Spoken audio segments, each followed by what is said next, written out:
আসসালামু আলাইকুম। স্বাগতম গল্পের পাসপোর্টে। প্রতিটি পাসপোর্টের পেছনে লুকিয়ে থাকে একটি গল্প। আজ আমরা শুনবো একজন প্রবাসী ভাইয়ের বাস্তব জীবনের গল্প, সংগ্রাম, কষ্ট আর সফলতা। আশা করি পুরো ভিডিওটি দেখবেন। চলুন শুরু করি।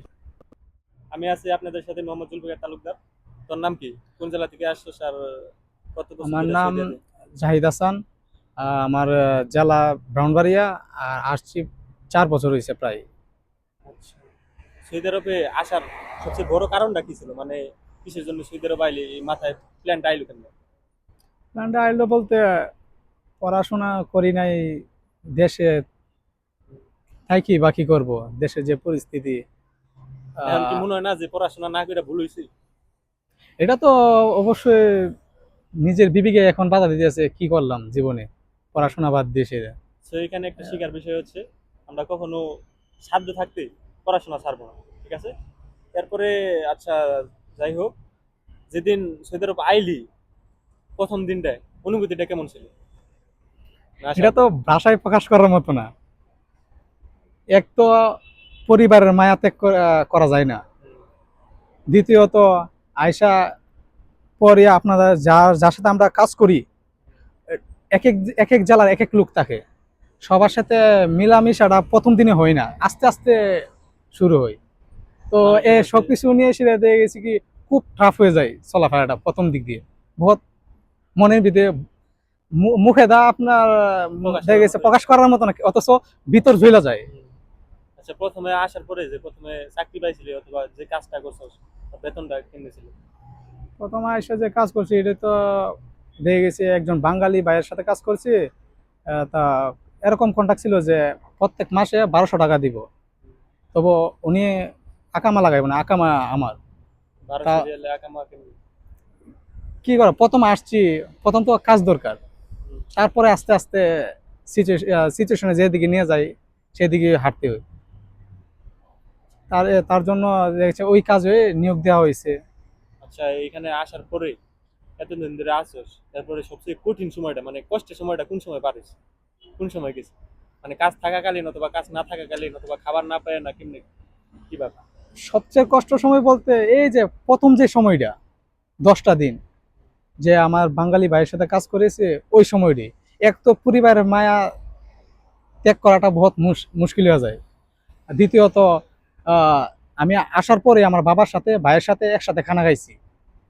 এটা তো একটা ভালোই, সবাই তো এই সুযোগটা পায় না। সবাই এই সুযোগটা পায় না। আবার প্রথম দিকে না পাওয়াটাই সবচেয়ে বেটার মনে করি, কারণ একসাথে খানা দানা খাই আসি যখন এক জেলা থেকে আরেক জেলা যাওয়া হয়, রাত্রেবেলা যখন আবার খাইতে বসা হয়, তখন তো বাবা নাই ভাই নাই, হুম। দুনিয়া পুরো অন্ধকার মনে হয়।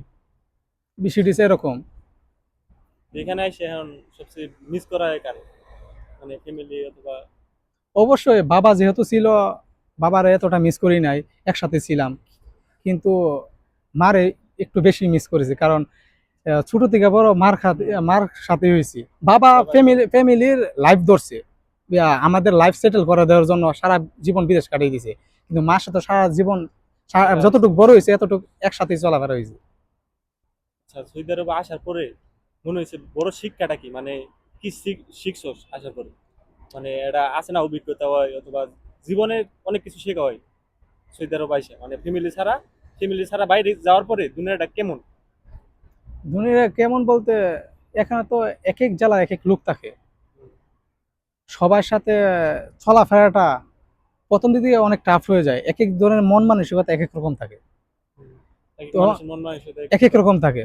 তখন দেখে গেছি আপনার এই যে চলাফেরাটা একসাথে করতে গেলে এক এক ধরনের এক এক কথা শুনতে হয়। মানুষের ধৈর্য যে শক্তিটা আস্তে আস্তে তখন বাইরে যায়। দেশ দেশ থাকতে তো একই জেলার একই মানুষ একই গ্রামের সাথে চলাফেরা হয়। মানুষের সাথে চলাফেরা করতে কিরকম ব্যবহার করতে হয়, আচার আচরণ করতে হয়, এই জিনিসটা শিখা হয় না। হ্যাঁ, বিদেশ আসলে মূলত এই জিনিসটা শেখা হয়ে যায় প্রত্যেকটা প্রায়। মানুষের শিখা হয়ে যায়। হুম। আর এর জন্যই মানুষ দেশের বা গ্রামে একটা প্রচলন আছে, বিদেশ গেলে মানুষের জ্ঞান বুদ্ধি হয়। মূলত এই কথাটাকেই বোঝানো হয়। হ্যাঁ, সেটাই। এখন বিদেশে আইসো যারা নতুন সৌদি আরবে আসবার চায়, তাগো লিগে কি কিছু বলার আছে নাকি? যেমন আইলে কেমনে কিভাবে আইবো? কথা বলতে চাই না যে ওরা না আসুক, তবে আসুক, আসার পরে ধৈর্য না হারা হোক। ধৈর্য হারা ধৈর্য হওয়া ধৈর্য যাবে না। হারা হওয়া যাব না। মানুষের পুরুষ মানুষ কষ্ট করতে হইব, আর এ কষ্ট করার জন্য বিদেশে আসছে। মানে আসার পরে ধৈর্য হারা হয়ে আসে, বলে ভালো লাগে না, মা বাবা এই ফ্যামিলি কাজ করবো না, ওই ওই কাজ করবো করবো না, তো ধৈর্য ধরতে হইব। আর আসার পরে যে জায়গাটা পড়বো, হয়তো বা মানুষের এক এক নসিবে এক এক জায়গায় নিয়ে যায়। তবে যদি যার কপালে আছে যে কাজ পেয়ে লেছে আইসা, এইটা সবচেয়ে বেস্ট মনে করুন, যে আমার জীবন লাইফের সবচেয়ে বেস্ট কাজ হয়েছে এটা। এটাই। তার জন্য মানুষের একটা দুশ্চিন্তা আসবো না বা কোনো হাই হুতাশা আসবো না। কাজের ভালোবাসতে হবে, কাজের ভালোবাসলে নিজের মনে করে কাজ করলে ওখান থেকে বড় কিছু একটা হওয়া যায়। এটা তো ধৈর্য ধরে অবশ্যই। থাকতে হবে। এই যে অনেকে আছে 1 মাস 2 মাস কাজ করার পরে কাজ ছাইড়া দিমু, এই কাজ ভালো লাগে না, ওই কাজ দাও, এনে করে 3-4টা কাজ বদলে ফেলায়, এরপরে লাস্ট মুহূর্তে দেখা যায় কোম্পানি রাগ করে দেশে পাঠায় দেয়। এরকম হয় নাকি? অ্যাভেলেবেল এরকম হইতেছে। তার জন্য সবচেয়ে বড় শক্তি হচ্ছে ধৈর্য শক্তি। আচ্ছা, সবকিছুকে মানায় নিতে হইব। এখন হচ্ছে তুই কই কাজ করতেছস, বেতন কত পাইতেছস লাস্ট এটা? আমি কেমনে কি যেখানে সুযোগ আছি, সুবিধা আছে? এটা হচ্ছে আপনার একটা মুয়াসাসা, একটা সাপ্লাই কোম্পানি। এই কোম্পানি আলহামদুলিল্লাহ যথেষ্ট ভালো একটা কোম্পানি। কারণ এমনও কোম্পানি থেকে গেছে যে 3 মাস 4 মাস কাম করছে, আপনার বেতন নাই, স্যালারি নাই, ঠিক মতো আকামা দিতেছে না, আকামা দিতেছে না, কোনো কিছু দিতেছে না। কিছু নাই। আলহামদুলিল্লাহ এই হিসাবে আমার কোম্পানি সবচেয়ে বেস্ট কোম্পানি, সাপ্লাই সবচেয়ে বেস্ট। বেতন কাম, দিতেছে ঠিক মতো, হ্যাঁ, খাবার দাবার। খাবার দাবার নিজে, তবে কোম্পানি আকামা লাগাইতেছে, আপনার রুম দিতেছে, মোটামুটি ভালো।